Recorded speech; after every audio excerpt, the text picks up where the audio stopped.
అందరికీ శుభోదయం. ఈరోజు మన యాక్టివిటీ మన చుట్టూ ఉన్న కూరగాయలు గుర్తించడం, వాటి పేర్లు చెప్పటం. కార్యకర్త కూరగాయల చాట్లు, మట్టితో చేసిన కూరగాయల నమూనాలను, కూరగాయ చిత్రాల పజిల్స్ను సిద్ధంగా ఉంచుకొని పిల్లలతో ఈ యాక్టివిటీ చేపించాలి. ఆదర్శిలా బుక్ పేజీ నెంబర్ 100-101లో ఉంటుంది. ఈ యాక్టివిటీకి కావాల్సిన వస్తువులు: కూరగాయ చార్టులు, మట్టితో చేసిన కూరగాయ నమూనాలు, కూరగాయ చిత్రాల పజిల్స్. వివిధ కూరగాయలు, బంగాళదుంపలు, ఉల్లిపాయలు, క్యాబేజీ, వంకాయలు ఉన్న చిత్రాల కార్డ్స్ను ప్రదర్శించండి. వాటిని గుర్తించి పేర్లు చెప్పమని పిల్లలతో ప్రోత్సహించండి.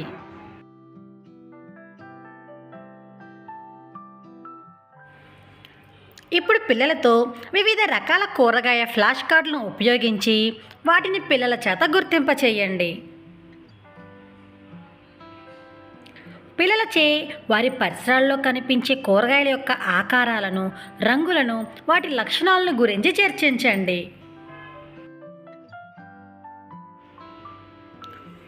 వివిధ కూరగాయలు తినడం వల్ల కలిగే ప్రయోజనాలను పిల్లలతో చర్చించండి. తినటానికి ముందు వాటిని కడగడం యొక్క ప్రాముఖ్యతను వివరించండి.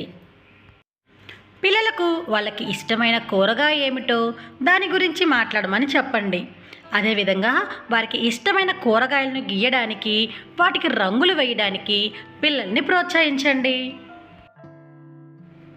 ఆదర్శిలా పేజీ నెంబర్ 100-101లో ఇచ్చిన సూచనలు అనుగుణంగా థీమ్ని అనుసంధానం చేస్తూ ఉపాధ్యాయులకు ఇచ్చిన సూచనలు పాటిస్తూ పిల్లలతో మన చుట్టూ ఉన్న కూరగాయల యాక్టివిటీ చేపించండి. Thank you.